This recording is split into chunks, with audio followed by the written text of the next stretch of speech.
billahi minasyaitonir rajim. Bismillahirrahmanirrahim. Assalamualaikum warahmatullahi wabarakatuh.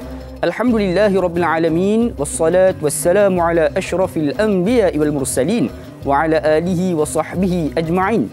Allahumma iftah alaina hikmataka wanshur alaina min khazaini rahmatika ya arhamar rahimin. Rabbi shrah li sadri wa yassir li amri wahlul 'uqdatam min lisani yafqahu qawli. Allahumma faqihna fid din wa'allimna at-ta'wil wahdina ila siratikal mustaqim siratal ladzina an'amta 'alaihim minan nabiyyin was-siddiqin wasyuhada'i was-salihin wa hasuna ulaika rafiqa ya arhamar rahimin. Subhanaka la 'ilma lana illa ma 'allamtana innaka antal alimul hakim. Amin ya rabbal alamin.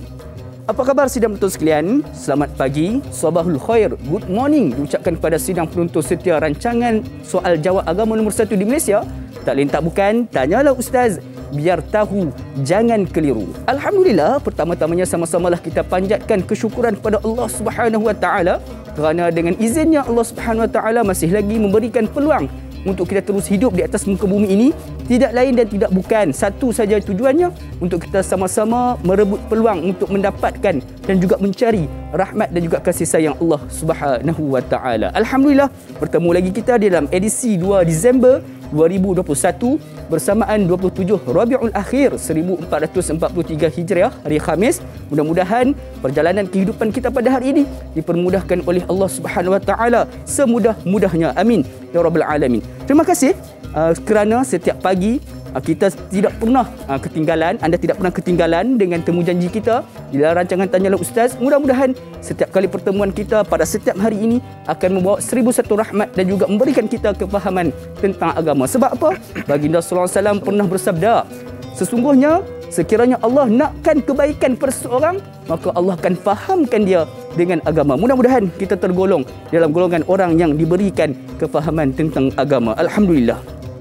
Sidang penonton sekalian, pada pagi ini seperti biasa dalam rancangan Tanyalah Ustaz, kita membuatkan topik-topik yang cukup menarik untuk kita sama-sama bincangkan dan juga sama-sama kita tahu tentangnya. Dan pada pagi ini, kesinambungan daripada episod minggu lalu, iaitu berkaitan dengan kisah 25 Rasul. Alhamdulillah, pada pagi ini kita akan bincangkan topik berkaitan dengan Nabi Ibrahim AS bahagian 2. Seperti biasa, ada sebarang persoalan yang ingin diajukan kepada kami, bolehlah untuk ajukan di talian yang tertera di kaca televisyen anda. Mudah-mudahan setiap persoalan yang diajukan memberikan 1001 jawapan kepada kita dan seterusnya memberikan pencerahan buat kita bersama.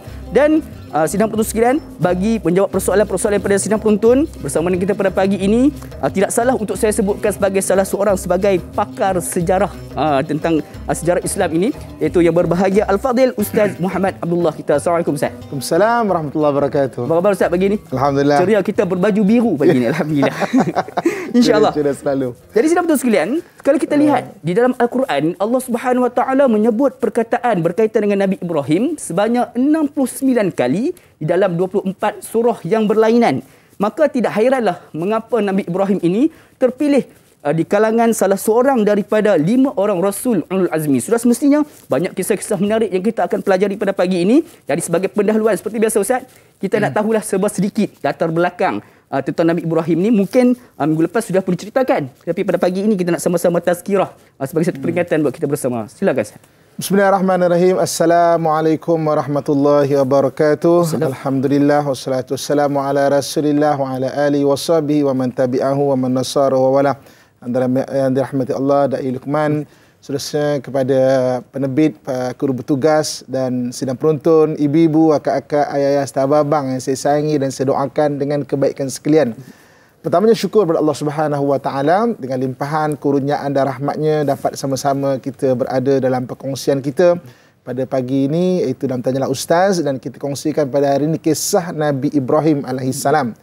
Dan pada pagi ini kita mulakan dengan kita tengok dulu timeline dia ataupun masa supaya kita tahu kita berada di mana. Nabi Ibrahim tu ketika bila, tahun dia dan sebagainya. Okey.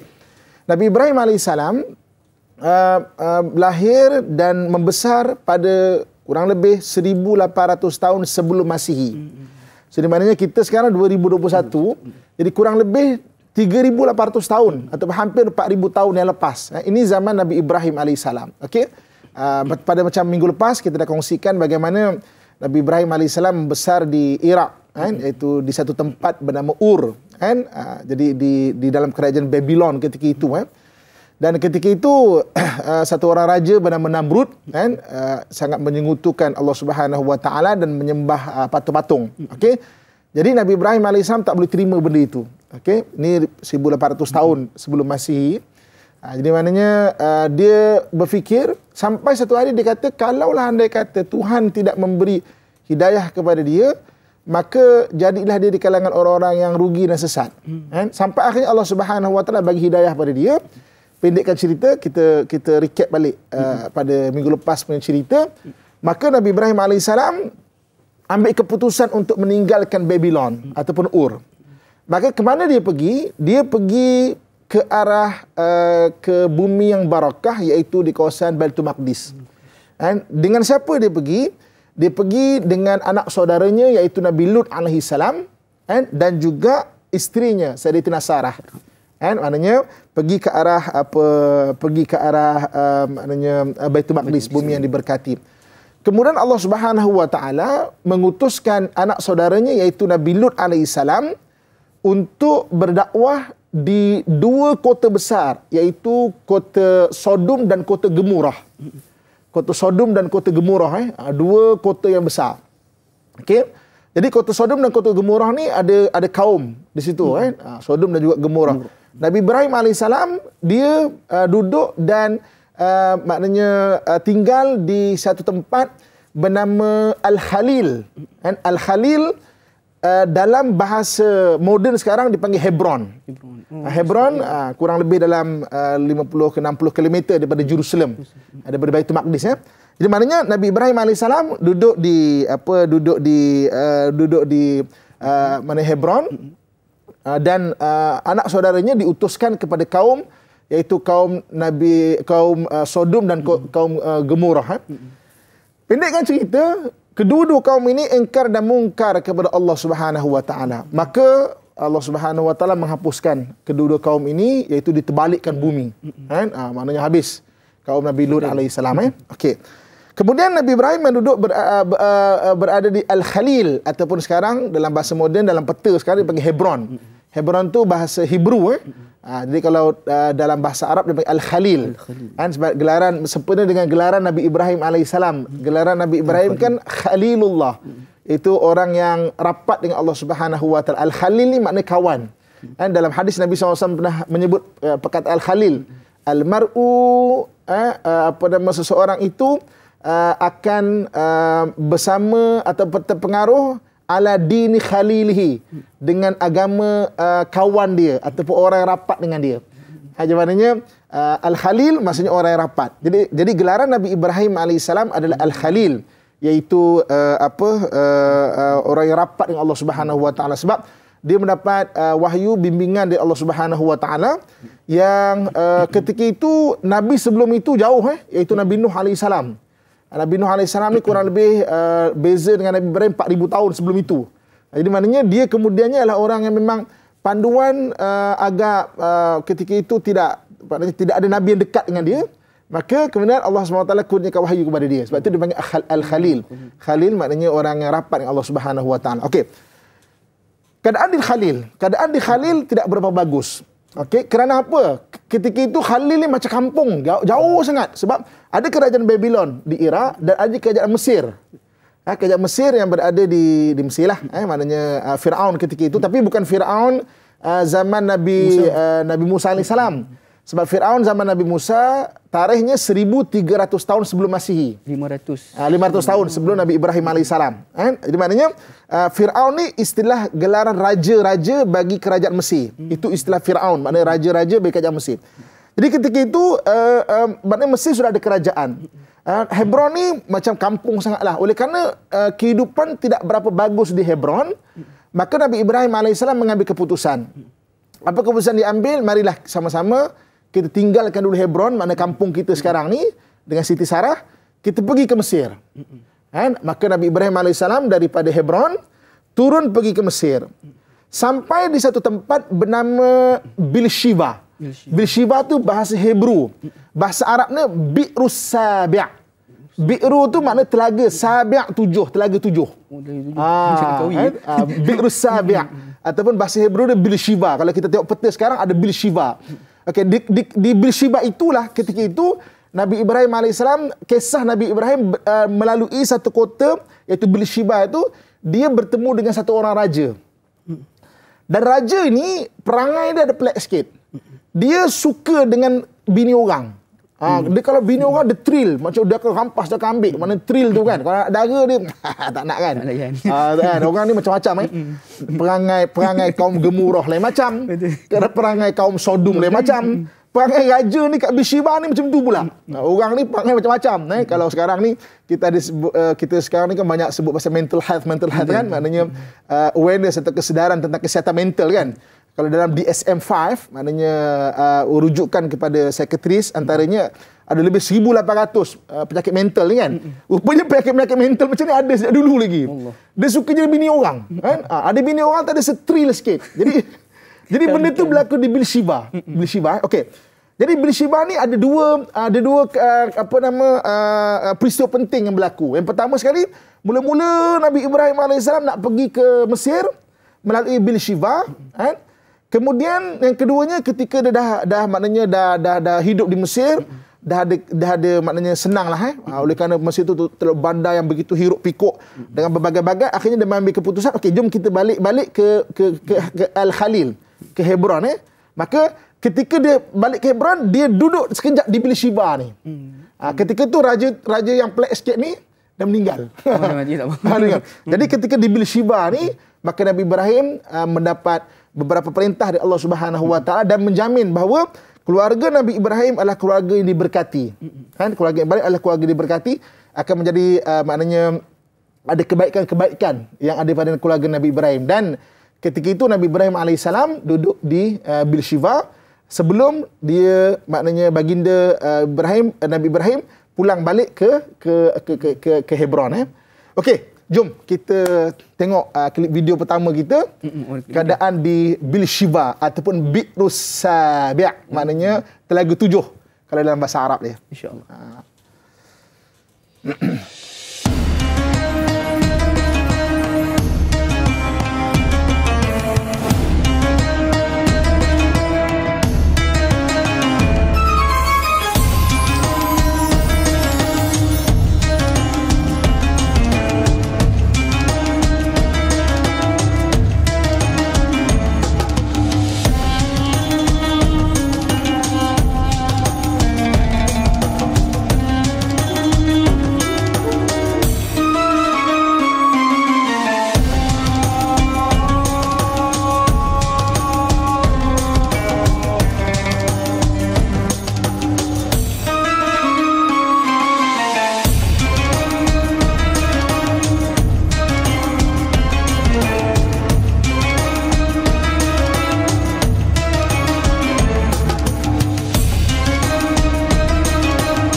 Masya Allah, sudah betul sekalian. Itulah dia.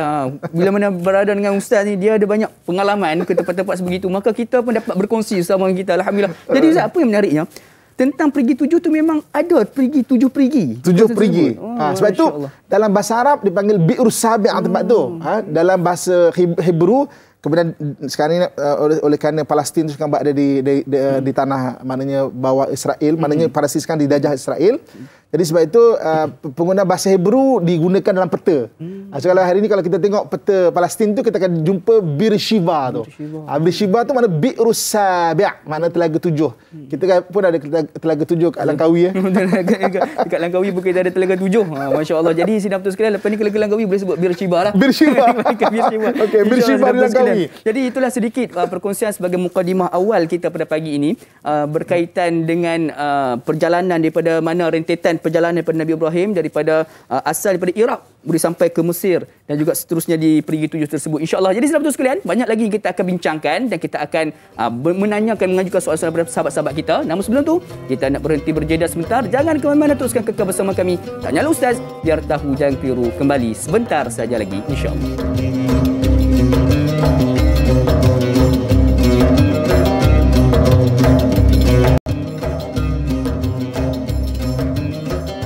Alhamdulillah, saudara sekalian, kembali kita bergabung pada pagi ini dalam Taman-Taman Syurga menerusi rancangan Tanyalah Ustaz, biar tahu jangan keliru, membincangkan topik berkaitan dengan kisah sirah Nabi Ibrahim AS bahagian 2. Jadi pada pagi ini, saudara sekalian, menariknya di pusingan pertama pun sudah pelbagai perkara kita tahu tentang rentetan perjalanan bagaimanakah penghijrahan Nabi Ibrahim AS. Jadi banyak lagi sebenarnya yang Ustaz akan kongsikan kepada kita selepas mana apa yang berlaku di Beersheba dan sebagainya. Namun sebelum tu, saya nak ajukan sekiranya ada sebuah persoalan yang ingin diajukan kepada kami seperti biasa, boleh untuk hubungi kami terus di talian yang tertera di kaca televisyen anda, insya-Allah. Jadi Ustaz, apakah lagi kisah yang menarik berlaku selepas mana berada di Beersheba dan sebagainya? Silakan. Okey. Jadi kita kenal kota Beersheba sebab kota Beersheba ni antara kota yang ada dua kejadian yang saya sebut tadi. Pertama, ada raja yang pelik sikit, dia ada maksudnya masalah kesihatan mental itu lagi kalau bahasa sekarang kan. Ada masalah kesihatan mental. Dia suka bini orang. Okey, bini orang tu dia rasa macam shock. Jadi ketika Nabi Ibrahim berada di Beersheba dalam perjalanan ke Mesir, bawah ke Mesir, maka raja tu tanya, ini adakah ini bini kau? Maka Nabi Ibrahim kata, tak, ini saudara perempuan aku. Maknanya ukhti, saudara perempuan aku. Jadi Nabi Ibrahim menisbahkan kepada saudara se-Islam, saudara kemanusiaan. Maka raja tu kata, adik perempuan tak kahwin lagi, maka tak apalah. Maka dia tak nak. Okey, kemudian dia pergi ke Mesir. Jadi Nabi Ibrahim AS pergi ke Mesir bukan saja menetap semata-mata ke Mesir. Dia hidup di Mesir dan berulang balik juga ke kampung yang baru dibina, iaitu dekat dekat Al-Khalil ataupun Hebron ni. Dia pergi balik lah. Okey. Maka di Mesir itulah Nabi Ibrahim AS berkahwin, mengambil satu orang maknanya pembantu, iaitu Hajar. Sebab itu Hajar ni nama dia Al-Hajar Al-Masriyah. Hajar orang Mesir. Orang Mesir dia berbangga daripada sudut ada dua orang perempuan yang menjadi isteri dua orang Nabi. Satu Nabi Ibrahim AS, iaitu Sayyidatina Hajar. Yang keduanya iaitu menjadi isteri Nabi kita Muhammad SAW, iaitu Maryah Kibtiyah. Maryah Kibtiyah, maknanya Maryah orang Kibti. Orang Kibti ni orang Mesir. Jadi orang Mesir ni dia bangga dia ada dua orang perempuan orang Mesir yang menjadi isteri kepada dua orang Nabi. Satu isteri Nabi Ibrahim, kemudian isteri Nabi kita Muhammad SAW. Okey. Jadi maknanya ketika berada di Mesir, jadi Hajar ni maknanya menjadi pembantu kepada Nabi Ibrahim AS. Maka dia maknanya berulang balik daripada Beersheba ke Mesir, Beersheba ke Mesir. Orang dulu maknanya ada perniagaan yang dibuat. Okey, kemudian satu hari ketika berada di Hebron, maka Sarah tidak ada anak. Dan ketika itu umur Nabi Ibrahim AS agak sudah berumur, maknanya dah berumur ketika itu. Maka akhirnya Sarah kata, ni bahasa yang senang nak faham, maknanya bang, macam itulah. Tak apalah, kahwinlah dengan Siti Hajar. Maka Nabi Ibrahim AS akhirnya berkahwin dengan Siti Hajar alaihissalam. Maknanya berkahwin dengan Siti Hajar. Umurnya ketika itu 86 tahun. Maknanya dah agak berumur juga. Maka dia kahwin dengan Siti Hajar. Kemudian Allah Subhanahu Wa Taala takdirkan dapat anak. Jadi maknanya anak pertama Nabi Ibrahim AS adalah dengan isterinya Siti Hajar. Diberi nama Ismail dalam bahasa Hebrew. Okey, Il ni Tuhan, Isma ni yang mulia. Ismail maknanya kemuliaan Tuhan. Okey, dulu kalau kita tengok nama-nama orang terdahulu dia ada Il. Contoh macam Israel. Isra tu tentera, tentera Allah. Dia ada Israel ni sebenarnya gelaran kepada Nabi Yaqub AS. Sekejap kita cerita sikit, kita sentuh sikit. Macam Jibril, Mikail, Israel, Israfil, maknanya nama-nama terdahulu tu Il makna Tuhan. Maksudnya apa? Batu macam nama syaitan dulu Azazil. Il Azaz yang mulia, kemuliaan Tuhan. Maksudnya apa nama Il tu Okey. Kemudian lahir sahaja Nabi Ismail alaihissalam, maka Allah Subhanahu wa taala memerintahkan untuk Nabi Ibrahim alaihissalam letakkan Siti Hajar dekat Mekah sana tu. Kan? Iaitu kalau kita tengok peta, maknanya kalau kita menghadap peta macam ini, Jerusalem ataupun Hebron, ke kiri adalah ke kiri adalah Mesir, ke kanan, turun bawah ke kanan, ke arah selatan ke bawah, dan bawah lagi tengah-tengah iaitu maknanya Mekah. Okey, saya suka untuk kita visualkan peta semenanjung tanah Arab ni dengan semenanjung tanah Melayu, sebab semenanjung tanah Arab dengan semenanjung tanah Melayu lebih kurang dia punya kedudukan Okey, kalau anda kata Jerusalem ni di Bangkok sana. Bangkok. Okey. Turun Madinah ni Kedah. Madinah Kedah Okey, turun bawah Madinah Mekah ni Kuala Lumpur. Jadi maknanya daripada Bangkok tu turun agak jauh juga tu. Dan dia bukan bandar ketika itu, kosong. Maknanya padang pasir. Okey, kemudian daripada Madinah, kemudian Mekah tu turun. Kalau semenanjung tanah Melayu Johor kan. Jadi bawah tu Yaman. Jadi maknanya ada kota besar adalah Yaman, Madinah, kemudian Syam. Syam ni maknanya Jerusalem tu lah. Tengah-tengah ni kosong. Jadi Allah Subhanahu wa taala memerintahkan lahir saja Hajar, maknanya anaknya Ismail, maka kalau kita tengok di sini ini apa nama kota belum kita paparkan lagi. Belum papar lagi. Okey, maksudnya daripada nak senang faham daripada Bangkok tu turun jumpa Yathrib ni Madinah. Turun lagi belum sampai Yaman, tengah-tengah tu. Allah perintahkan. Ini kita kemudian kemudian sampai di Mekah memang padang pasir. Selaku manusia agak panik juga tengah padang pasir. Ini bukan cerita Mekah sekarang yang ada Zamzam Tower, bukan tak ada lagi. Tak ada lagi, ini kosong. Maknanya Mekah tu padang pasir, tengah-tengah antara Yaman dan juga Madinah yang ada bandar tu, mana tengah-tengah tu. Maka ketika Allah Subhanahu wa taala perintahkan untuk meninggalkan Nabi Ismail alaihissalam dan juga Siti Hajar, kemudian pendekkan cerita ada air Zamzam dan sebagainya, maka ketika itu Nabi Ibrahim selaku manusia sedih juga. Hajar selaku manusia macam macam mana ni kan. Hajar bertanya kepada Nabi Ibrahim alaihissalam, wahai kekanda, kan? Kenapa nak tinggalkan kami kat sini? Nabi Ibrahim tak boleh nak jawab tau. Macam 3 kali tanya, wahai abang, wahai kekanda, kenapa tinggal kami di sini? Tak boleh jawab. Nak jawab macam mana? Nak jawab macam mana? Akhirnya Hajar kata, adakah ini perintah dari Allah Subhanahu wa taala? Baru Nabi Ibrahim boleh jawab, ya, perintah dari Allah. Sebab apa? Lega. Faham isteri. Kan? Kalau tidak nak terang macam mana? Kan? Bang, abang daripada mana ni bang? Diam. Tak cakap apa. Abang daripada mana? Diam. Abang ada meeting ke? Meeting. Kan? Okey. So jadi maka Nabi Ibrahim meninggalkan Ismail kecil ketika itu dan juga Sayyidatina Hajar ibunya di Mekah. Tak apa bang, kalau ini perintah dari Allah Subhanahu wa taala, maka tak apa, Allah akan bela kami. Tapi selaku manusia sedih. Nabi Ibrahim pun tinggalkan naik balik ke arah Jerusalem, naik. Dah tak nampak, turun balik ke unta. Sedih. Kemudian doakan. Kan? Apa doa? Allah Subhanahu wa taala rakamkan dalam Quran, wa idz qala Ibrahim rabbi ij'al hadza baladan amina warzuq ahlahu minats thamarat man amana minhum billahi wal yaumil akhir. Maka Nabi Ibrahim doakan, ya Allah, maknanya Nabi Ibrahim berkata, jadikanlah negeri ini negeri yang aman. Tempat tinggal Ismail di tengah padang pasir, aku tak tahu jadi apa ni kan.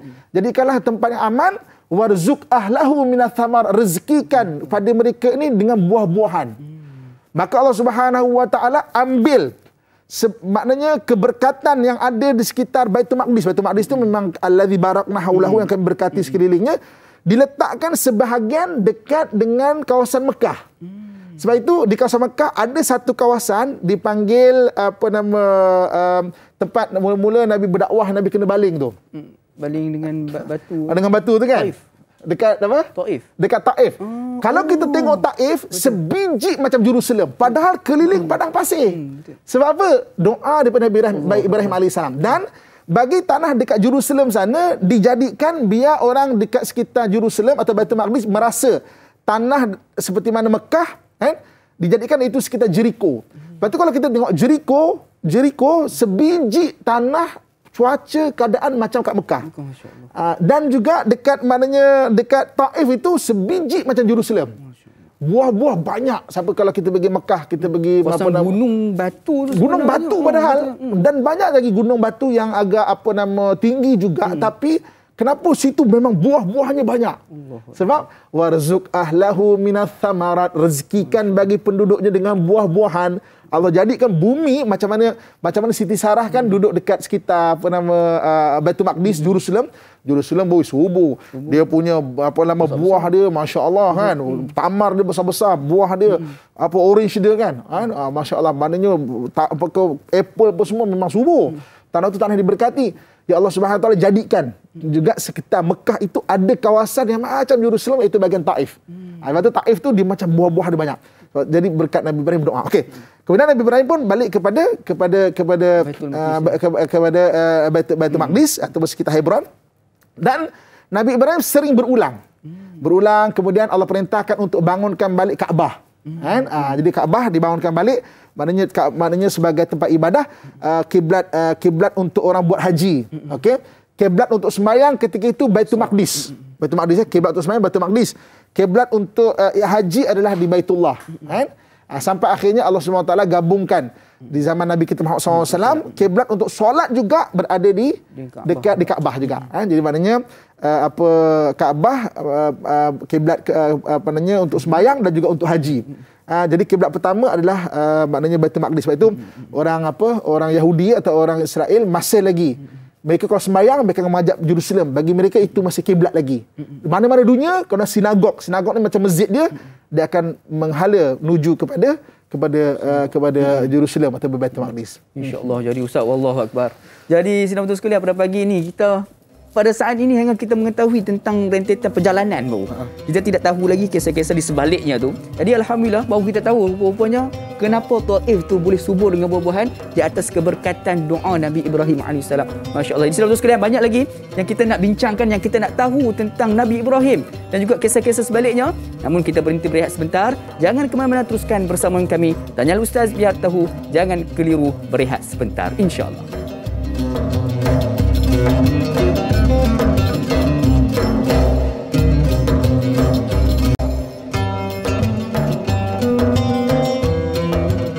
Alhamdulillah, sudah betul sekalian, kembali kita bertemu pada pagi ini rancangan Tanyalah Ustaz biar tahu jangan keliru, membincangkan kisah sirah berkaitan dengan Nabi Ibrahim AS. Mudah-mudahan apa yang kita pelajari pada pagi ini memberikan kita satu semangat untuk mempelajari dengan lebih mendalam berkaitan dengan sirah para nabi kita, kerana di sebalik sirah ataupun penceritaan ini ada mesej-mesej yang ingin disampaikan untuk pedoman dan juga pengajaran buat kita bersama, insya-Allah. Jadi saudara sekalian, ada beberapa soalan yang ingin diajukan, boleh berhubung dengan kami di tayangan tertera di kaca televisyen. Jadi Ustaz, untuk seterusnya ni kita nak meraihkanlah soalan pada sahabat kita menerusi Facebook Tanyalah Ustaz TV3 daripada saudara Muhammad Hafizi Hafiz. Assalamualaikum warahmatullahi wabarakatuh. Assalamualaikum warahmatullahi. Soalan saya, berapa ramaikah pengikut yang mengikuti rombongan Nabi Ibrahim AS ketika Allah Subhanahu Wa Taala memerintahkan agar baginda berpindah dari kampung halamannya ke negara Mesir, dan apakah ada peristiwa-peristiwa aneh yang berlaku semasa dalam perjalanan itu? Mohon pencerahan Ustaz. #biar tahu jangan keliru. Terima kasih Saudara Hafizi kita. Silakan. Okey. Jadi perjalanan Nabi Ibrahim AS daripada Hebron daripada Hebron ke Mesir. Dan dia bukan satu perjalanan, dia banyak perjalanan maksudnya banyak kalilah perjalanan dia tu. Jadi macam saya sebut tadi, okey, pertama sekali berapa ramai? Berapa ramai? Hanya keluarga Nabi Ibrahim dan pembantu-pembantu dia. Maksudnya Nabi Ibrahim dia ada pembantu-pembantu dipanggil jariyah, maksudnya orang yang membantu Nabi Ibrahim AS, pembantu-pembantu dia dan keluarga dia untuk kali pertama, iaitu dengan Sarah dan juga membantu dia. Duduk kat Mesir, patah balik Hebron. Duduk kat Mesir, patah balik Hebron, dapat Sarah sebagai pembantu, sebagai jariah juga. Maknanya kemudian balik ke Hebron. Kemudian Nabi Ibrahim kahwin dengan Siti Hajar. Kemudian letak kat Mekah. Okey. Kemudian letak kat Mekah, ketika itu maka Nabi Ismail makin besar. Anak dia berulang ke Mekah, Hebron. Kemudian dia bawa Siti Hajar dan juga Nabi Ismail maknanya ke Hebron. Maka ketika itu umur Nabi Ismail ketika itu kurang lebih dalam 13 tahun. 13 tahun.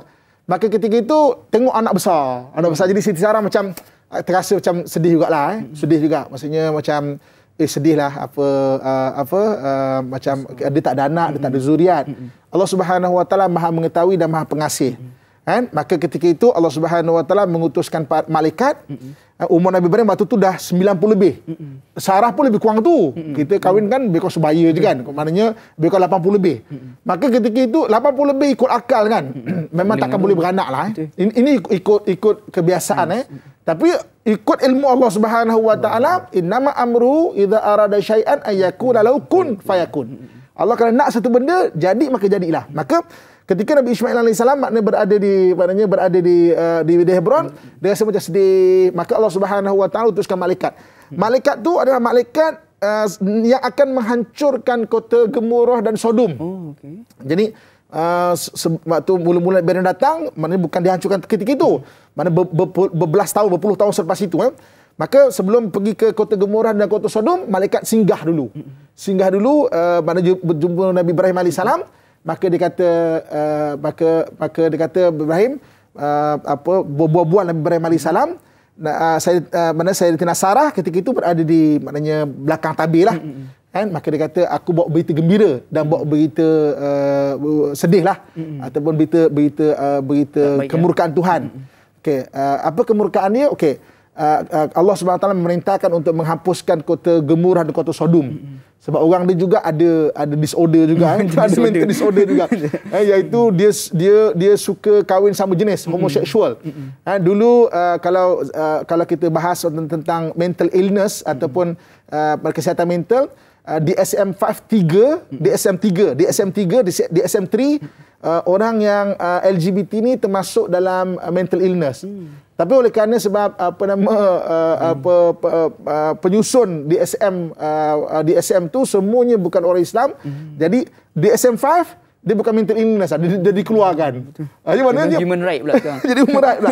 Jadi maknanya sejak dulu memang ada benda itu. Orang suka kahwin sama jenis. Maka aku bawa berita buruk dan juga bawa berita gembira. Okey, berita buruk apa? Dengar berita buruk dulu.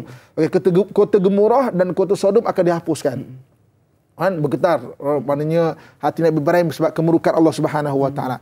Berita baiknya apa? Berita baiknya Sarah ni Allah akan anugerahkan sebab dia sabar, dia baik, dia bagus. Allah juga akan anugerahkan anak kepada Sarah. Siti Sarah terdengar dekat belakang tabir. Ketika terdengar, dia ketawa. Ketawa tu macam bahasa nak mudah faham. Bahasa nak mudah faham tau. Macam, ya ke? Macam tu lah. Umur 80 lebih kot, suami 90 lebih. Ya ke? Kan? Ya, betul. Betul. Jadi dia macam ketawa sedih. Sedih tu macam, ya ke? Sedih campur, nak percaya ke tak? Jadi dia... macam tu lah. Macam tu. Okey. Maka malaikat kata, okey, Sarah dengar tu perbualan kita Ibrahim. Kalau betul dia mengandung, betul dapat anak, engkau namakan anak itu nanti sempurna dengan ketawa dia. Maka sempurna ketawa tu.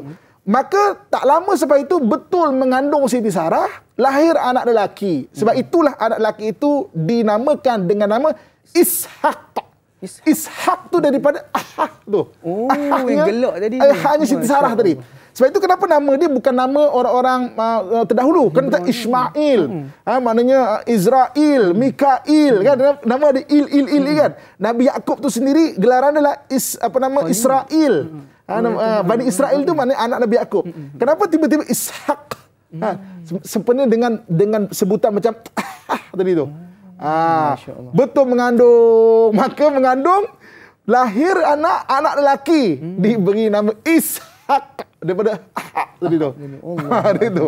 Okey, maka dapat anak. Maka berulang Nabi Ibrahim, Nabi Ismail, Siti Hajar, Siti Sarah pergi ke Mesir, singgah Beersheba. pergi ke Mesir. Itu yang kali kedua, dia balik daripada Mesir, dia beli tanah dekat Beersheba. Itu yang dia bina rumah-rumah dan telaga 7. Itu dia panggil Bi'rus Sabi' atau Beersheba tu. Duduk penempatan dekat Beersheba tadi. Maka kemudian tak lama selepas itu dia pun kata jomlah sama-sama kita Nabi Ismail, Siti Hajar, Siti Sarah, kita balik pergi ke Hebron atau Al-Khalil balik. Maka balik ke Hebron, maka Siti Sarah meninggal. Jom kita kenal pula Hebron ataupun Al-Khalil. Kita tengok klip kita yang kedua mengenai Al-Khalil ataupun Hebron. InsyaAllah. Jom. Silakan.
Okey, kalau kita tengok visual ini adalah rumah penempatan Nabi Ibrahim AS di Al-Khalil ataupun Hebron.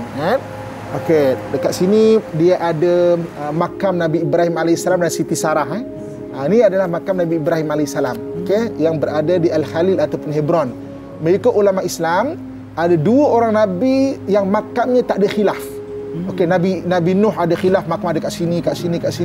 Nabi Yakub ada khilaf makam kat sini. Nabi lain ada khilaf. Ada dua orang Nabi. Pertama Nabi Ibrahim AS di Hebron dan yang kedua Nabi kita Muhammad SAW di Madinah. Ada dua orang Nabi. Jadi ini makam Nabi Nabi Ibrahim AS dan makam ni dia dalam masjid sebenarnya. Okey, tu kan dalam masjid. Makam ni dalam masjid sebenarnya. Jadi masjid ni Israel sebab diambil, jadi sebahagian adalah milik Israel, dirampas masjid tu, dan sebahagian sekali adalah milik orang Islam. Jadi orang Islam boleh tengok makam dekat situ ada makam Nabi Ibrahim, makam Siti Sarah, tapi separuh tu dia dinding, maknanya itu untuk maknanya orang Yahudi lah. Orang Yahudi buat sinagog dia, mana masjid dia lah. Dia pun sembahyang kat masjid Nabi Ibrahim AS juga. Kemudian di side sebelah Islam ada makam Nabi Ishaq AS. Dengan isterinya iaitu Nabi Ishaq, isterinya Leah. Okey. Kemudian bahagian dalam Israel ada makam Nabi Yakub AS. Maknanya anaknya Nabi Ishaq AS, Nabi Yakub dalam situ, dan isterinya Rifqah. Dekat situ. Yang maknanya orang Yahudi dia ambil makam Nabi Yakub sebab bagi dia Yakub ni namanya Yakub Elias Israel. Sebab tu Bani Israel merujuk kepada keturunan Nabi Yakub alaihissalam. Itu sebut Bani Israel. Jadi maknanya di bahagian dalam tu makam Nabi Yakub. Jadi orang Islam tak boleh pergi. Hanya 10 hari dalam setahun saja dibuka seluruh masjid tu untuk orang Islam. 10 hari saja. Jadi kita hanya boleh tengok makam Nabi Yakub maknanya 10 hari saja setahun. Iaitu Aidil Fitri, Aidil Adha, Maulid Rasul, Isra' Mi'raj, awal tahun Hijrah, ada 10 hari saja. Situ. Jadi ini adalah komplek ataupun rumahnya Nabi Ibrahim AS yang terdapat isterinya Sarah, kemudian anaknya Ishak dan cucunya Nabi Yakub AS. Jadi maknanya Nabi Ismail AS maknanya mengikut ayah dia, maksudnya dan juga Siti Hajar tu daripada Mesir pergi ke Beersheba pergi ke Hebron, kemudian dia akan pergi ke Mekah, maknanya berulang begitulah bagi keluarga Siti Hajar, mana alaihissalam, dan juga anaknya Nabi Ismail alaihissalam.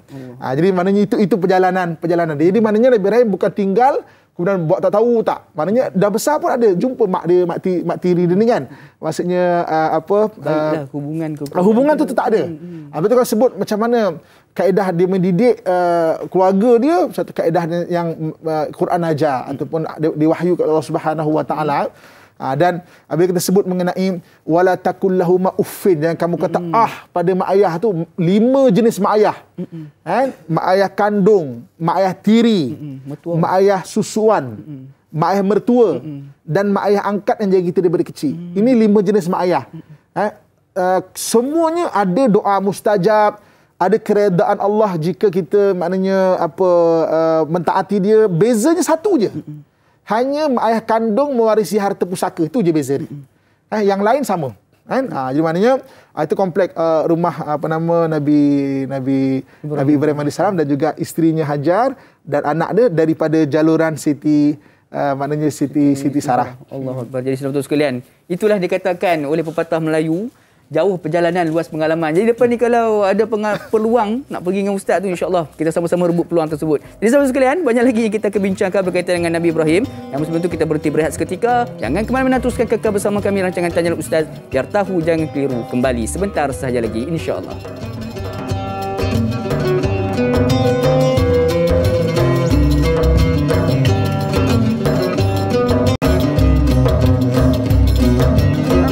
Sekalian, kembali kita bertemu pada pagi ini rancangan Tanya Ustaz, biar tahu jangan keliru, membincangkan tajuk eksklusif pada pagi ini. Alhamdulillah, berkaitan dengan Nabi Ibrahim AS. Banyak sebenarnya kisah-kisah yang menarik dan juga tempat-tempat yang jarang-jarang kita dapat pergi ataupun ziarah yang dapat kita ketengahkan pada pagi ini. Alhamdulillah, syukur kita di atas pertemuan kita pada pagi ini. Mudah-mudahan apa yang kita pelajari, apa yang kita lihat, apa yang kita dengar pada pagi ini menjadi manfaat buat kita bersama, insya-Allah. Ada sebab persoalan seperti biasa, hubungi seterus di talian yang tertera di kaca televisyen anda. Jadi untuk yang berikutnya ni, kita nak raikan persoalan daripada sahabat Facebook kita ataupun Ustaz nak terus bercerita tentang kisah Nabi Ibrahim lagi, Ustaz. Bagaimana? Silakan, Ustaz. Boleh. Ibu-ibu, kakak, tuan-tuan, muslim-muslimat yang saya sayangi dan saya doakan kebaikan sekalian. Okey. Jadi macam tadi, maknanya jadi dia punya perjalanan adalah Jerusalem dan sekitar Hebron. Okey. Kenapa Salahuddin Al-Ayyubi menyebut barang siapa yang dapat menawan Jerusalem, dia boleh menawan dunia. Kenapa? Okey. Sebab Jerusalem ni cerita dulu tau. Ini cerita dulu punya teori. Sebab apa? Jerusalem merupakan tempat ataupun kawasan titik pertemuan 3 benua. Kalau kita tengok Jerusalem ni, dia macam bunga 3 kelopak. Bunga 3 kelopak. Dia berada di kelopak pertama di bahagian Asia. Maknanya siapa-siapa nak pergi bahagian Asia, maknanya akan melalui Jerusalem. Kalau daripada Afrika, maknanya Afrika nak pergi ke Asia, maknanya dia melalui Jerusalem. Asia nak pergi ke Afrika, dia melalui Jerusalem. Sebab tu dulu dia adalah maknanya tempat yang sangat penting. Okey.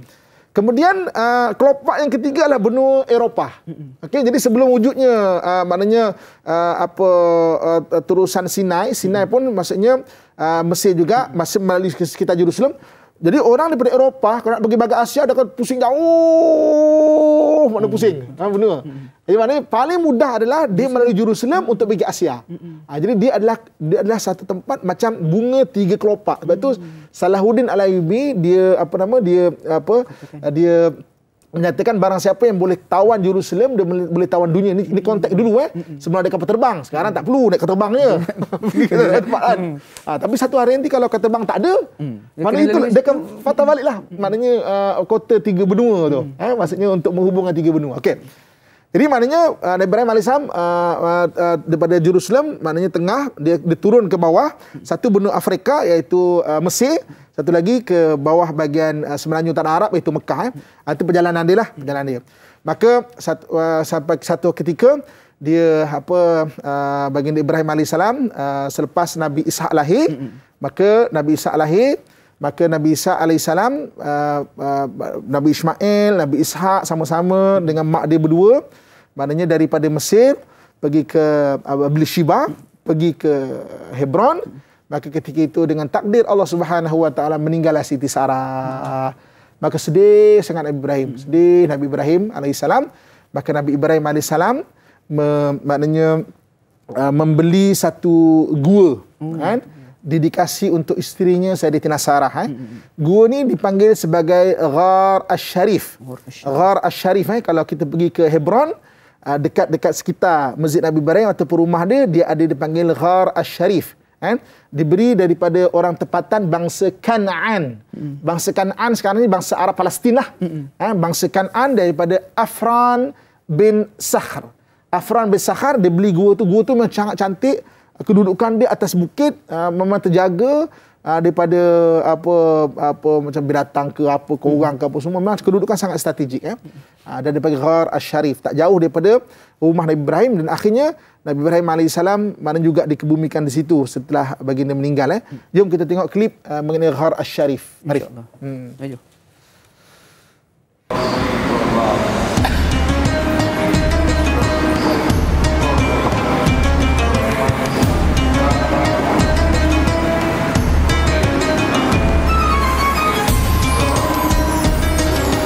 Okey, kalau kita tengok kat sini yang ada kubah ni tu, kalau bahasa Arab Al-Ghar Asy-Syarif.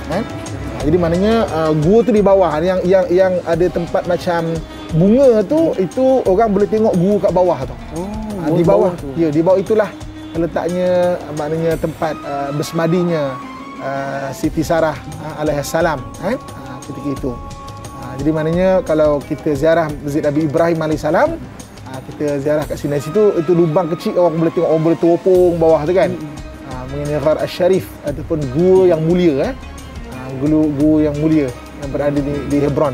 InsyaAllah. Jadi ini pun dekat dalam di masjid, kompleks Masjid Nabi Ibrahim juga. Masjid Nabi Ibrahim alaihissalam. InsyaAllah. Jadi sudah betul sekalian, satu perkongsian yang cukup menarik buat kita bersama pagi. Jadi Ustaz, untuk yang berikutnya ni kita nak raikanlah pula soalan daripada sahabat Facebook kita, daripada Puan Nur Hayati Ismail, berdekat kita. Assalamualaikum Ustaz Naiz, serta aku tanya Ustaz. Waalaikumsalam warahmatullahi. Apakah rukun dalam ibadah haji yang diturunkan ke atas Nabi Ibrahim sama seperti apa yang umat Nabi Muhammad SAW kerjakan, atau adakah wujud perbezaan? Dan yang keduanya, adakah kedudukan Kaabah dan sekitarnya kini adalah di kedudukan asal sewaktu ianya dibina oleh Nabi Ibrahim AS? Mohon pencerahan dari Ustaz. Terima kasih. Berkat Mentasik Putih Rawang, Selangor. Silakan Ustaz. Okey. Pertama sekali, ibadah haji yang diturunkan, disyariatkan kepada Nabi Ibrahim AS, disyariatkan kembali kepada Nabi kita Muhammad SAW. Sama, iaitu perhimpunan di Padang Arafah, kemudian ada tawaf, kemudian ada sa'i, maknanya sama, kan? Yang maknanya Mekah ketika itu menjadi ibadah, tempat ibadah atau ibadah haji. Okey. Kemudian sembahyang ketika itu, solat adalah di Baitul Maqdis ataupun Jerusalem, kan? Maknanya sebab itu kalau kita tengok satu benda yang aneh ataupun maknanya menakjubkan, sebenarnya bentuk Kaabah tu kalau tengok dia bukan empat segi, termasuk dengan bukan empat segi tepat, termasuk dengan Hijr Ismail. Sebenarnya dia memanjang sikit. Skala tu dibesarkan sebanyak 40 kali. Itulah kota Jerusalem, sebiji kota Jerusalem, dan dinding Kaabah yang tak sama panjang, yang maknanya yang panjang sikit tu, antara satu dengan satu pun tak sama tau. Yang sebelah sana tu dipanjang sikit. Kalau kita tengok Jerusalem punya kota sebiji sama. Sebab itu Kaabah tu adalah satu skala yang kecil bagi kiblat pertama, iaitu Baitul Maqdis. Satu benda yang sangat menarik lah kalau kita tengok. Dan sebab itulah ulama membincangkan siapakah yang meletakkan batu asas antara Jerusalem dan juga maknanya Kaabah tu kan. Sebab macam mana boleh kalau kiraan moden sekarang lebih maknanya sama. Kiraan moden sekarang dia punya skala tu sama. Itu yang maknanya menarik. Ada yang berpendapat sejak Nabi Adam alaihissalam lagi Nabi Adam alaihissalam tarikhnya bila 8,000 tahun sebelum Masihi. Nabi Adam alaihissalam. Ada yang kata Nabi Ibrahim Allah perintahkan kembali untuk letakkan batu asas kepada kedua-dua kiblat ini.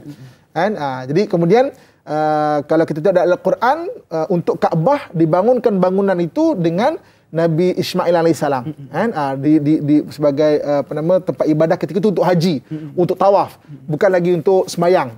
Semayang kemudiannya maknanya disyariatkan kepada Nabi kita Muhammad SAW. Itu pun selepas Nabi berhijrah daripada Mekah ke Madinah.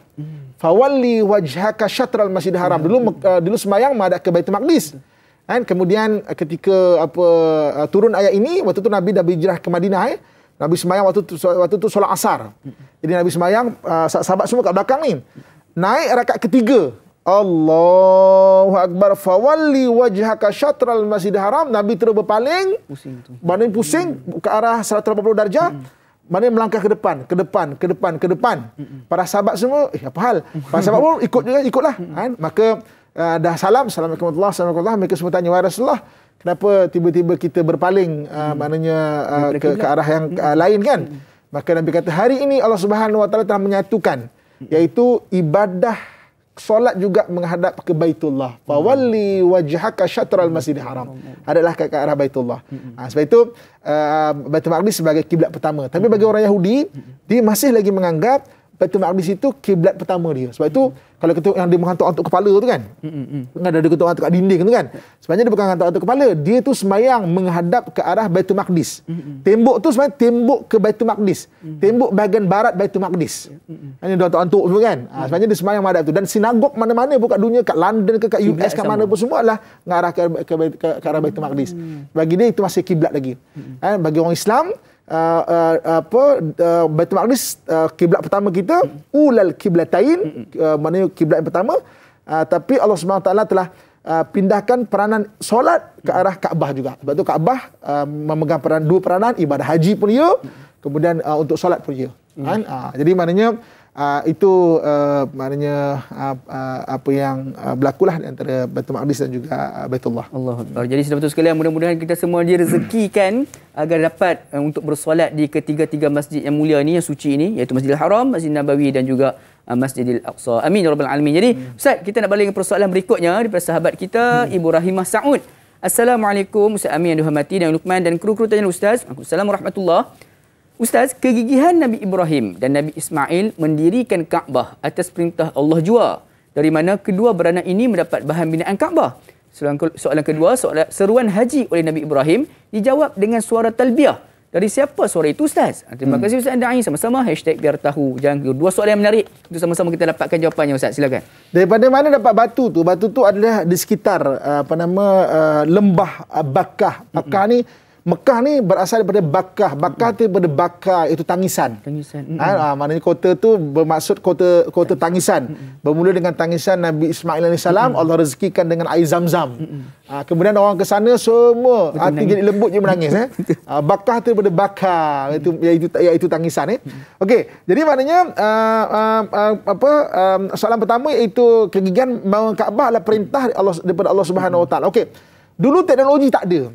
So macam mana nak bangunkan sampai setinggi itu? Maka Allah Subhanahu Wa Taala menganugerahkan batu. Batu itu sekarang ni terletak dekat betul-betul dekat Kaabah, dipanggil Maqam Ibrahim. Maqam tu adalah satu istilah untuk tempat berdiri. Maqam Ibrahim, maknanya ada bekas dua tapak kaki Nabi Ibrahim. Okey. Para nabi ni kalau dapat wahyu, dia bukan saja berat, dia tu berat secara psikologi. Maknanya dapat amanah kan. Ini katakanlah dai Hakim Luqman kan. Okey. Awak diamanahkan untuk maknanya sebagai contoh kan. Kita tanggungjawab ni besarnya, bukan saja dari psikologi. Tubuh badan pun turut menjadi berat. Sebab itu banyak para nabi dia ada bekas tapak kaki. Nabi Ibrahim AS ada bekas tapak kaki, dipanggil Maqam Ibrahim depan Kaabah. Nabi kita Muhammad SAW banyak bekas tapak kaki dia diletakkan dekat makam Imam Syafi'i. Kalau kita pergi makam Imam Syafi'i, ada bekas tapak kaki Nabi kita Muhammad SAW yang dibawa daripada Madinah dekat batu. Begitu juga dekat Baitul Maqdis, ada juga tapak kaki Nabi kita Muhammad SAW. Dan begitu juga dengan dekat dekat Syam, dekat Syria sekarang, dan dia dipanggil Mabrukun Naqah. Mabrukun Naqah ni tapak kaki unta. Maknanya Nabi naik unta tu berbekas. Dia Mabrukun Naqah dekat Syria. Nabi Isa AS, Nabi Isa AS dekat Mount of Olive ataupun Jabal Zaitun. Ketika dia diangkat ke langit, maknanya ada bekas tapak kaki dia, satu je. Sebab dia kena angkat malaikat, maksudnya macam itu. Kaki sebelah diangkat, ada bekas tapak kaki. Dan nabi-nabi lain ada bekas tapak kaki. Jadi Nabi Ibrahim AS kenapa ada bekas tapak kaki dia? Kan sebab dapat wahyu tu bukan saja psikologi dia berat, tubuh badan. Bumi ni batu turut mencair. Jadi maknanya Allah anugerahkan batu tu boleh bergerak. Untuk Nabi Ibrahim AS menyusun, maknanya membangunkan Kaabah dengan Nabi Ismail AS. Nabi Ismail membantu dengan Nabi Ibrahim membangunkan Kaabah itu, Baitullah itu sebagai rumah ibadah kan, untuk ibadah haji kan. Itu dikekalkan dalam kita punya doa iftitah, inna salati wa nusuki wa mahyaya wa mamati lillah. Sesungguhnya inna salat, sembahyang aku, wa nusuki, ibadah aku nusuki ni merujuk kepada kalau spesifik ni ibadah haji itu. Hidup aku, mati aku lillah untuk Allah Subhanahu wa taala. Maknanya sebab tu ada batu tu. Okey, soalan kedua mengenai talbiyah. Okey. Talbiyah ni jawapan. Tapi Ustaz, untuk penceritaan tentang talbiyah ni, kita sebenarnya dah berada di penghujung rancangan di TV3 ni. Okay, jadi kita nak melabuhkan tirai terlebih dahulu TV3. Nak tahu kisah sebalik talbiyah tersebut, teruskan kita saksikan di TV9 sebentar saja lagi. Tanyalah Ustaz biar tahu, jangan keliru, kembali sebentar saja lagi, insya-Allah.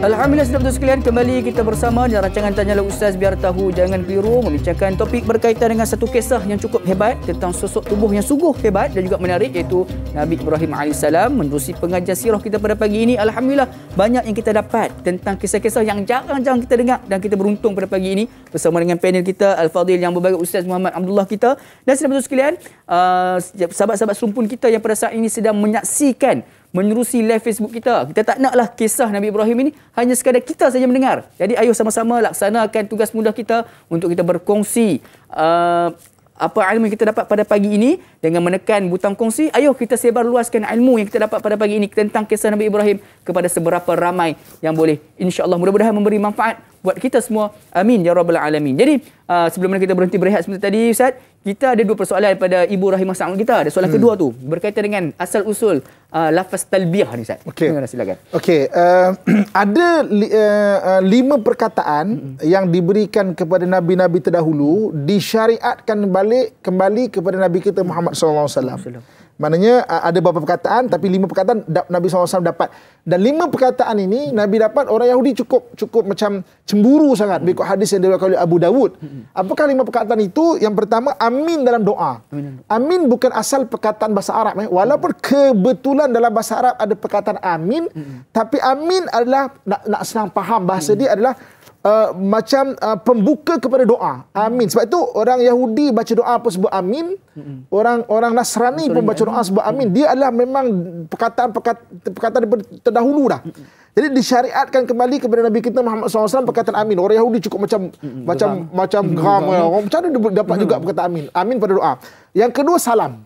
Assalamualaikum. Waalaikumsalam. Sebab perkataan salam juga orang Yahudi guna shalom. Orang Yahudi kalau jumpa antara dia bagi shalom. Mana assalamualaikum, itu disyariatkan kembali kepada Nabi kita Muhammad.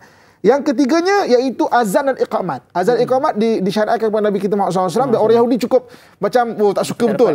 Macam mana dia boleh dapat azan itu untuk panggil orang untuk sembahyang. Yang keempatnya adalah talbiyah. Talbiyah ni itulah panggilan ketika kita haji, labbaik Allahumma labbaik, ya Tuhan kami datang ya Allah. Dan yang kelima, takbir hari raya. Jadi 5 ini disyariatkan kembali kepada Nabi kita Muhammad SAW. Maknanya disebutkan kepada Nabi SAW 5 perkataan ini, dan orang Yahudi cukup macam menyampah lah, aku dapat pula dia. Aduh, macam itulah. Mencemburi dengan anugerah Allah kepada Nabi kita Muhammad SAW. Jadi itulah dia di antara peristiwa ataupun sejarah di sebalik lafaz talbiyah tersebut. InsyaAllah. Jadi Ustaz, kita nak beralih dengan persoalan berikutnya Ustaz. Dengan kita meraihkan persoalan berikutnya daripada Puan Saziatul, ataupun kita Ustaz nak ceritakan sedikit tentang mungkin ada kisah-kisah sebalik. Kan selama ni kita tahu isteri Nabi Ibrahim ni Siti Sarah dan Siti Hajar, dan itulah juga yang diulang-ulang kali belajar daripada sekolah rendah sehingga ke sekolah menengah. Sebenarnya Nabi Ibrahim ni ada berapa orang isteri Ustaz? Silakan Ustaz. Dulu waktu mula-mula saya dengan izin Allah suka membaca kan, saya baca tarsilah Melayu, maknanya buku-buku sejarah ikat-ikat Melayu pun semua ada menyebut bahawa kita orang Melayu kita ni adalah daripada isteri Nabi Ibrahim yang ketiga, iaitu bernama Keturah, Nabi yang ketiga. Waktu tu saya blok terus. Apa pun cerita kita belajar kafah Islam Ibrahim 2 je kan. Sarah Hajar. Mana ada kan. Mengarut betul lah kan. Okey, ketika saya mula bawa jemaah pergi ke Palestin, kepada Baitul Maqdis sejak tahun 2009. Beratus dah perombongan saya bawa. Rupanya betul. Dekat bawah Baitul Maqdis ni dia ada maktabah lama, maktabah Hittiniyah. Maktabah lama ada lebih 1/2 juta kitab kat situ. Kitab lama-lama kan? Dan memang bagi ahli kitab, bagi ulama-ulama Jerusalem, memang isteri Nabi Ibrahim bukan saja Sarah dan Hajar. Ada isteri ketiga bernama Keturah. Ketika saya baca kita, kalau betul kita keturunan Keturah, maknanya Masya Allah. Kalau tak betul, atuk-atuk kita terror lah sambungkan sejarah tu. Terror sambung sejarah. Dan saya pergi cari kampung Keturah. Keturah ni kampung dekat Ilat. Ilat ni dekat dengan laut. Maknanya orang laut lah. Orang laut maksudnya Keturah ni. Dan Keturah ni kalau kita tengok dalam kitab At-Tabari, Tarikh At-Tabari. Saya bacakan teks dia, Tarikh At-Tabari. Okey. Nabi Ibrahim AS, maknanya anak yang pertama adalah Ismail atau Ismail disebut daripada Ummu Hajar wahya Qibtiyah, maknanya Hajar daripada Mesir. Kita dah cerita tadi kan. Kemudian anak yang kedua adalah daripada Sarah, kan? Iaitu Sarah Ibratu Batul. Iaitu Sarah bin Batul, maknanya dia adalah dapat Ishaq alaihissalam. Dan isteri yang ketiga iaitu Keturah, anaknya ada 5. Al-Mudun, Al-Madyan, Yaqsam, wa Zamran, wa Asbaq, wa Suh, wa Ummuhum Qanturah atau Qaturah bintu Maktur minal Arabil Aribah. Minal Arabil Aribah ni sekarang ni Kan'an, bangsa Kan'an. Kan'an ni bangsa asal orang yang duduk sekitar sekitar Palestin. Okey. Sarah daripada Iraq. Okey, Hajar daripada Mesir. Okey, Keturah ni memang asal orang sekitar tanah-tanah bagian Jerusalem atau Baitul Maqdis ni, orang Kan'an. Saya pernah pergi kampung dia iaitu dekat Ilat ada tu tempat bernama Keturah, kampung situ. Okey. Ini daripada Tarikh At-Tabari. Okey. Jadi kalau kita tengok kemudian daripada kitab-kitab yang berada di Baitul Maqdis, saya banyak dapat kitab-kitab daripada Baitul Maqdis sebab Yahudi memang nak bakar. 1969 dia pernah bakar Baitul Maqdis. Dia bukan nak bakar Baitul Maqdis, dia nak bakar sebenarnya perpustakaan lama bawah tu. Lebih 1/2 juta kitab. Banyak kajian-kajian mengenai Keturah, bukan saja orang Arab bahaskan, orang putih Mak Saleh sekarang juga telah mula membahaskan. Nanti saya akan kongsikan buku, maknanya bagaimana hubungan atau isteri Nabi Ibrahim dan juga dengan isterinya yang ketiga Keturah. Okey. Dan kalau kita tengok kat sini kan, okey. Kalau kita tengok kat sini, wa Ibrahim tazawwajaha ba'da mauti Sarah. Bahawa Ibrahim AS mengahwini Keturah itu selepas wafatnya Sarah. Ai kana umruhu mi'ah sabah wa talatin, iaitu umurnya 137 tahun. Mana Sarah dah meninggal, Hajar juga telah meninggal, maka dia kahwin dengan Keturah dan dia mendapat anak 6 orang, sebanyak 6 orang anak. Okey, 6 orang anak ni, okey. Kemudian sebelum kita pergi lebih jauh lagi kan, semangat ni kan pasal Keturah ni kan. Okey, Keturah ni jom kita tengok klip video mengenai Keturah maknanya saya ada bahaskan di depan Maktabah Hittiniyah yang berada di bawah Masjid Aqsa. Terdapat kajian mengenai Keturah. Bukan saja kita, orang Melayu kita telah kaji benda itu, orang Arab juga mengkaji dia. Begitu juga dengan Mak Saleh, mana doktor-doktor daripada barat kaji tentang Keturah dan hubungannya dengan orang-orang bahagian timur, termasuk bahagian Nusantara ni. Jom kita tengok klip dia. Silakan. Ini adalah Maktabah Hittiniyah. Okay, Maktabah Hittiniyah ni adalah tempat ada lebih 5,5 juta kitab-kitab lama, manuskrip rujukan orang Islam, pasal Masjid Aqsa, pasal Islam, pasal apa semua. Alhamdulillah saya dah masuk dan ada beberapa manuskrip yang diputuskan untuk saya untuk terjemahkan. Ini kongsikan.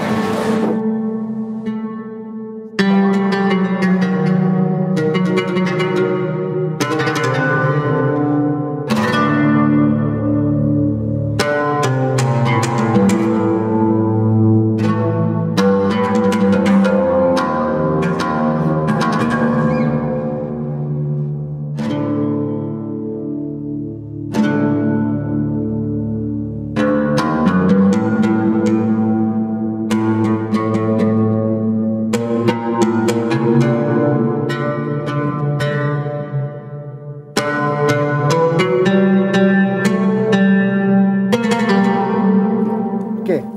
Okey, insya-Allah. Dah habis dah Ustaz kita punya video pada pagi ni. Ustaz sempat untuk Ustaz ulaskan. Tapi Ustaz mungkin ada yang Ustaz nak ceritakan sedikit berdasarkan video klip kita lihat sebentar tadi. Last tadi ada buku kajian daripada doktor daripada barat mengenai keturah dan go to east. Keturah ni anak-anak Nabi Ibrahim AS. Okey, ada Hajar, ada Ismail. Kemudian selepas matinya Hajar, meninggalnya Hajar dan juga meninggalnya Sarah, maka baginda Ibrahim AS berkahwin dengan satu orang bernama Qanturah ataupun Qaturah. Okey, daripada Qaturah ni ada dapat 6 orang anak. Al-Mudun, Al-Madian. Kemudian Madian ni yang menjadi kaum Madian. Yang kemudian Nabi Syuaib AS diutuskan di sana. Nabi Syuaib AS diutuskan di mana kepada kaum Madian. So maknanya Mudun, Madian, wa Yaqsam, wa Zamran. Zamran ni pernah dengar tak orang yang bernama Zarathustra? Zarathustra ni ajarannya telah diubah suai sampai akhirnya orang ingatkan Zarathustra ni adalah pengasas kepada agama Majusi. Makam Zarathustra ni pusatnya berada di Yazd. Yazd sekarang ni berada di Iran, Parsi kan. Maknanya kalau kita tengok ajaran-ajaran Zarathustra sebenarnya ajaran-ajaran kenabian tapi telah diselewengkan dan maknanya sampai orang ingat Zarathustra pengasas kepada agama Majusi. Sedangkan dia sebahagian anak Ibrahim. Jadi go to east ni sebahagian keturunan bangsa-bangsa timur. Sama daripada Cina, daripada Mongolite. Maknanya Cina termasuk kita bahagian Nusantara. Ada di antara kita yang berdarahkan atau keturunan daripada Keturah. Dan benda ni bukan benda yang baru saya nak sebut ke apa. Kajian-kajian banyak dah. Nanti mungkin kita boleh tambah knowledge review kita. Type mengenai Keturah. Banyak dah. Bukan saja bangsa kita, doktor-doktor Melayu kita ada membahaskan bab ni. Tetapi juga doktor-doktor daripada barat. Daripada ahli-ahli kitab daripada Jerusalem sendiri. Dia mencari satu maknanya sepupu dia ataupun bangsa yang hilang. Yang bagi dia tu. Dan kenapa? Kalau kita tengok dalam bab Keturah ni. Bukan saja daripada tarikh At-Tabari menyebut dia, malahan bahagian-bahagian ahli kitab juga menyebut mengenai Keturah ini. Jadi maknanya dia go to east tadi saya bahas ada buku yang saya kongsikan tadi Nabi Ibrahim AS kemudian perintahkan supaya anak-anak daripada Keturah ini pergi ke arah timur. Jadi kita dapat tengok Madian satu seorang, Zarathustra ataupun Zamran Parsi, kemudian yang baki lagi ke bahagian-bahagian sebelah timur ini. Dan sebab itu bukan sedikit kajian mengenai bangsa Nusantara kita. Bangsa Nusantara ni maknanya bangsa Melayu umum dia. Nusantara ni dia ada dua tanah. Satu orang Melayu, satu orang Jawa. Tanah Melayu ni lagi besar. Kita sebut gunanya Sumatera tu adalah tanah Melayu. Sumatera adalah bangsa Melayu. Orang cakap Indonesia ke apa, tapi itu dulu dah adalah kepulauan Melayu. Sebab tu kalau kita pergi Jambi, dekat makam-makam ulama Melayu Jambi. Maknanya Sumatera, Semenanjung Tanah Melayu, selatan Thailand sampai kepada Cambodia sebelah sana, selatan Filipina, itu semua adalah bangsa Melayu. Tanah Jawa ni berasal daripada bermula daripada Jakarta pergi ke bawah lah Tanah Jawa. Maknanya bangsa-bangsa di bahagian Nusantara ini mana tidak dinafikan ada bahagian atau darah-darah kita ni darah-darah daripada Nabi Ibrahim AS daripada jaluran Keturah. Kita tak usah maksudnya selain daripada kajian antropologi ke sejarah dan sebagainya, tes DNA kita. Kita sekarang dah senang kan. Cuba tes DNA kita. Dan banyak orang dah cuba buat untuk tes DNA kita. Dalam DNA kita ada darah-darah yang sama dengan orang Arab dan juga orang maknanya Bani Israel ni. Sebab itu hubungan secara spontan kita dengan Jerusalem bukan baru tau. Daripada dulu lagi. Sejarah mencatatkan kurun ke-16 itu yang dicatat. Orang Melayu kita telah biasa pergi ke Baitul Maqdis. Antara yang selalu bawa adalah Sunan Kudus. Sunan Kudus ni nama dia daripada Al-Quds. Dia biasa bawa orang pergi Baitul Maqdis kemudian pergi ke Mekah. Banyak lagi cerita-cerita menarik. Allah cantik Ustaz. Baru tahu kita ni rupanya ada juga berkaitan dengan Jerusalem dan sebagainya. Jadi sedang betul sekalian, nak tahu dengan lebih lanjut tentang perkara tersebut, kita berhenti berehat sebentar, kembali sebentar saja lagi. Tanya Ustaz biar tahu, jangan keliru.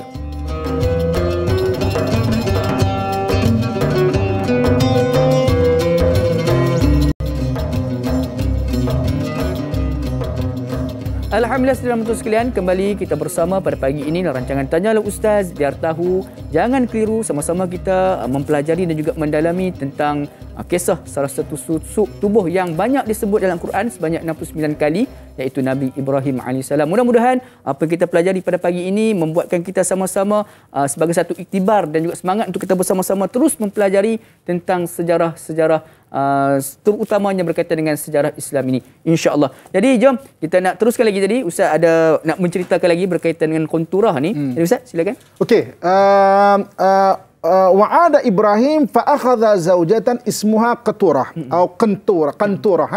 Maka Nabi Ibrahim selepas kematian Sarah dan Hajar, maka dia mengahwini satu lagi isteri iaitu Qaturah. Dan Qaturah ni takni utran, maknanya wangi. Qaturah ni wangi, maknanya daripada sudut maksudnya itulah. Dan maknanya kemudian ada 6 orang anak, kita dah bahas tadi. Maknanya Nabi Ibrahim suruh kembangkanlah agama Ibrahim ini ataupun agama tauhid ini, mengesahkan Allah Subhanahu Wa Taala ke bahagian-bahagian timur. Cumanya tidak disebut dalam Al-Quran mengenai ada tak Nabi daripada bangsa tak ada. Sebab itu contoh macam Zarathustra akhirnya ajarannya itu telah disalahkan. Tapi kalau saya pernah pergi memang mengkaji Zarathustra ni yang berada di Parsi ataupun Iran, ajaran dia ada kaitan dengan ajaran tauhid. Cuma macamnya orang memang maknanya ambil dia sebagai penyembah bahala. Sebab itu Zarathustra juga dia ada konsep macam penyembahan api, pembakaran api dan sebagainya kan. Kan Nabi Ibrahim pernah dibakar. Tapi bukan itu main dia. Main adalah tauhid kepada Allah Subhanahu Wa Taala. Dan Madian berada di bahagian timur juga, iaitu dah ke arah nak belah Syria, iaitu kaum Madian di sana. Dan yang baki lagi 4 orang itu pergi ke arah sebelah timur. Dan sebab itu saya pernah tanya Imam Masjid Al-Aqsa, Syekh Yusuf Abu Sunainah, Imam satu. Saya kata, Imam, aku nak tanya sikit mengenai isteri Nabi Ibrahim Qaturah. Dia kata tak nafikan bahawa benda itu adalah satu benda yang memang ada catatannya oleh ulama-ulama Jerusalem.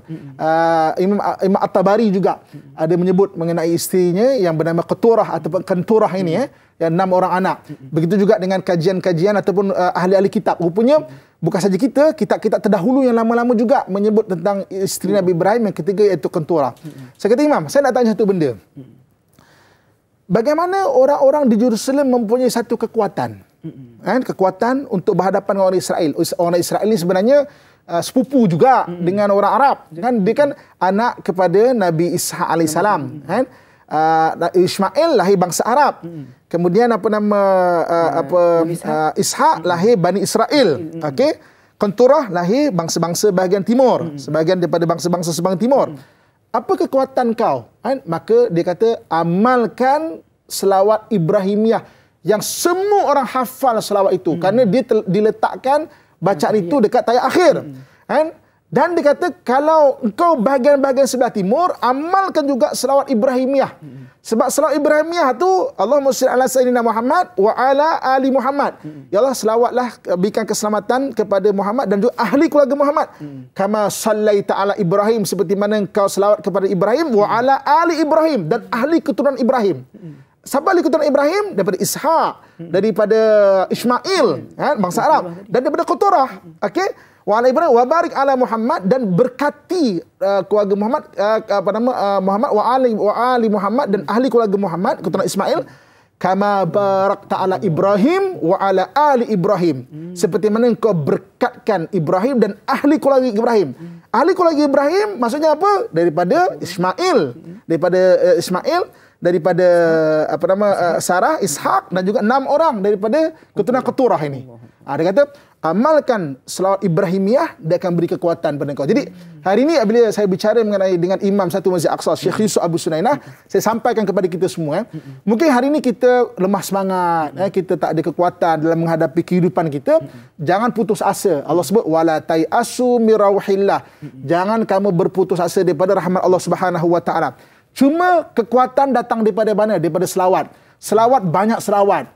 Tapi selawat yang memang semua kita nak hafal, kita mudah hafal. Selawat Ibrahimiyah kita panggil. Sebab surah Ibrahimiyah itu meminta supaya Allah selawat kepada Nabi Muhammad seperti mana diselawat kepada Nabi Ibrahim dan kepada ahli keturunan Nabi Ibrahim. Kalau betul darah kita mengalir daripada keturunan Keturah, yang memang kajian mengatakan go to east, pergi ke arah timur, maka kita berselawat, dia akan mengalir dalam darah kita yang memberi kekuatan kepada kita insya-Allah. Selain daripada keberkatan dan kelebihan selawat itu sendiri. Allah Akbar. Tuan-tuan sekalian, satu kongsian yang baik iaitu berkaitan dengan sama-sama kita amalkan dengan selawat Ibrahimiyah. Mungkin kadang-kadang ada pada hari ini yang ada mental disorder, mental illness.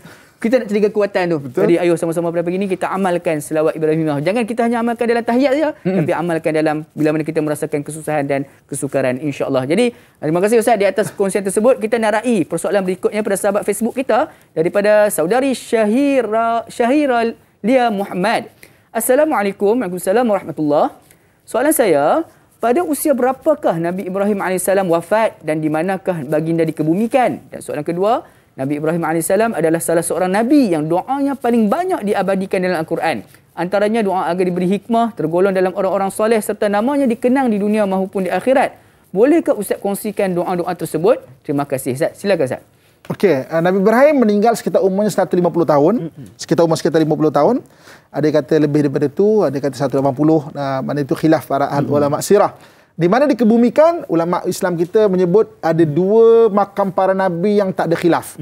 Makam nabi lain, makam Nabi Nuh ada khilaf, makam Nabi Adam ada khilaf, Nabi Idris, Nabi Yaqub, Nabi Yusuf ada khilaf. Nabi Yusuf dekat dekat Hebron pun ada makam dia. Kemudian dekat sebelah atas utara Palestin pun ada makam dia. Nabi Nuh pun banyak makam dia. Ada 2 makam, tak ada khilaf. Itu Nabi Ibrahim AS yang berada di Hebron atau Al-Khalil, dan juga Nabi kita Muhammad SAW yang berada di Madinah. Itu di mana baginda dimakamkan, yang tak ada khilaf mengikut ulama Islam kita. Okey, yang keduanya doa Nabi Ibrahim. Doa Nabi Ibrahim ni banyak. Okey, contohnya kalau kita tengok Nabi Ibrahim ni antaranya dia mendoakan zuriat-zuriat dia.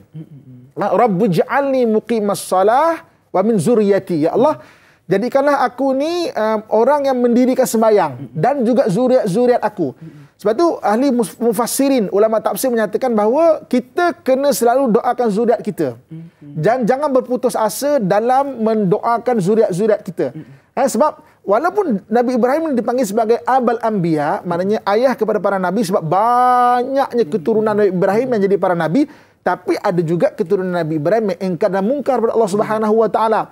Sebab itu ketika Nabi Ibrahim mendoakan keturunan dia yang berada di Mekah, iaitu warzuq alahu minas thamarat, rezekikan kepada mereka dengan buah-buahan, man amana minhum, sesiapa yang beriman daripada mereka, qala, sebenarnya, dan dia berkata, wa man kafara, macam mana yang kafir pula? Mana ada engkar maknanya keturunan kita tak tahu. Mungkin ada orang yang sangat soleh, sangat baik, mungkin ada yang sangat biasa-biasa dan juga teruk, contoh kan. Kata pepatah Melayu, dalam setandan pisang tak semuanya bagus. Kita tak tahu, dan setandan pisang tak semuanya bagus kan. Jadi maknanya, tapi doakan zuriat. Jadi kalau sebut mengenai apakah doa Nabi Ibrahim yang sangat bagus, pada saya ini bagus. Jadi doa untuk kita mendirikan solat, wa min dzurriyyati, dan keturunan-keturunan kita. Dari ibu, akak-akak, ayah saya sekalian, jangan berputus asa dalam mendoakan zuriat kita. Mungkin anak kita tidak menjadi baik ataupun soleh dan soleh di depan mata kita, tapi saya banyak jumpa satu orang ibu, satu orang ayah tak berhenti doakan anak, walaupun anak dia macam-macam hal anak dia. Tapi ketika ayah itu meninggal, anak yang macam-macam hal ini yang paling banyak mendoakan dan bagi sedekah, doa jariah kepada bapa dia. Mana bapa dia tak dapat tengok dia jadi anak soleh. Tapi meninggal, dia lah yang paling banyak mendoakan bapa dia.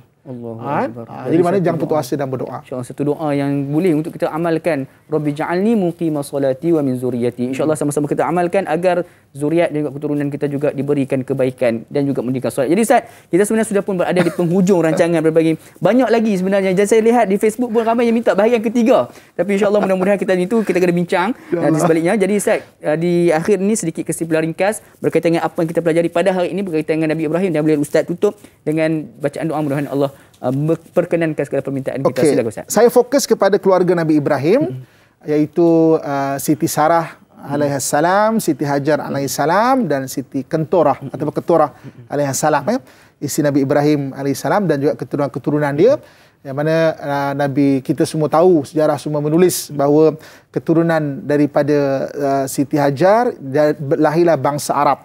Daripada Sarah lahirlah Bani Israel. Dan daripada Kentorah ini lahir sebahagian daripada bangsa-bangsa timur. Soalannya, adakah kita daripada keturunan Kentorah ataupun Keturah? Wallahu alam bisawab. Sebab susu galuh itu tidak jelas. 6 orang anak yang dapat dilihat kaum Madian, Zamran, Zarathustra yang berada di bahagian Parsi, dan juga yang lagi 4 ke bahagian-bahagian sebelah kita dan juga ke atas. Tapi maksudnya, sebab itulah akhirnya doa dan selawat Ibrahimiyah supaya kita, kalau kita keturunan dia, bukan saja bahagian selawat tu, tapi kalau kita ada darah-darah daripada keturunan Nabi Ibrahim AS, mudah-mudahan menjadi sumber semangat dan juga kekuatan kepada kita menghadapi dan mengharungi cabaran-cabaran hidup, terutamanya akhir zaman ini. InsyaAllah, Ustaz. Ustaz Aziz, bacakan doa Ustaz, insyaAllah. A'udzubillahi minasyaitanirrajim. Bismillahirrahmanirrahim. Alhamdulillahirabbil alamin, wassalatu wassalamu ala asyrafil anbiya'i wal mursalin wa ala alihi wa sahbihi ajmain. Ya Allah, ya Tuhan kami, kurniakan kekuatan keimanan kepada kami, ya Allah, seperti mana yang telah Kau berikan kepada Nabi-Mu Ibrahim, ya Allah. Berikan kepada kami jalan keluar bagi segala permasalahan kami, ya Allah, seperti mana yang telah Kau berikan kepada Nabi-Mu Yunus, ya Allah. Kurniakan kepada kami kesembuhan di dalam segala penyakit kami, ya Allah, seperti mana yang telah Kau berikan kepada Nabi-Mu Ayub, ya Allah. Berikan kepada kami kemurahan rezeki yang halal, ya Allah, seperti mana yang telah Kau berikan kepada Nabi-Mu Sulaiman, ya Allah. Ya Allah, ya Tuhan kami, kurniakan bantuan-Mu kepada apa yang kami usahakan, ya Allah, seperti mana yang telah Kau berikan kepada Nabi-Mu Musa, ya Allah. Kurniakan kepada kami ketabahan dalam segala ujian hidup kami, ya Allah, seperti mana yang telah Kau berikan kepada Nabi-Mu Isa, ya Allah. Ya Allah, ya Tuhan kami, muliakan kami hidup di dunia dan di akhirat dengan ilmu dan adab sopan yang tinggi, ya Allah. Seperti mana yang telah Kau berikan kepada junjungan kami Muhammad, ya Allah. Berikan kepada kami keluarga yang bahagia, anak-anak yang soleh dan solehah, ya Allah. Seperti mana yang telah Kau berikan kepada Sayyidina Ali dan Siti Fatimah, ya Allah. Ya Allah, ya Tuhan kami, kurniakan keredaan-Mu dalam hidup kami, ya Allah, seperti mana yang telah Kau berikan kepada seluruh sahabat Nabi-Mu ridwanullahi alaihim wa arda, ya Allah. Allahumma rabbana atina fid dunya hasanatan wa fil akhirati hasanatan wa qina adzabannar wa adkhilnal jannata ma'al abrar, ya aziz ya ghaffar ya rabbal alamin. Wa sallallahu ala sayyidina wa maulana Muhammad wa ala alihi wa sahbihi ajmain. Walhamdulillahi rabbil alamin. Taqabbalallahu minkum minna wa minkum taqabbal ya karim. Jazakallahu khairan katsiran Ustaz atas bacaan doa. Jadi kita doakan agar Allah memanjangkan usia Ustaz, agar dapat lagi terus menabur ilmu buat kami semua. Jadi insya-Allah, selamat betul sekalian, jangan lupa untuk saksikan rancangan Tanya Ustaz pada esok hari bersama dengan moderator kita Da'i Hadari dan juga ahli panel kita Profesor Madya Dr. Muhammad Suki Osman yang akan membincangkan persoalan akidah berkaitan dengan tajuk aliran moden. Jadi mudah-mudahan pertemuan kita pada pagi ini menyuburkan rasa sayang kita kepada Nabi, para Nabi dan juga para Rasul Allah Subhanahu Wa Taala. Saya dan Luqman mohon maaf sekiranya ada terkurang di mana-mana. Akhirul kalam, wabillahi taufiq wa hidayah. Wassalamualaikum warahmatullahi wabarakatuh. Tanyalah Ustaz, biar tahu, jangan keliru. Jazakallahu khairan. Terima kasih.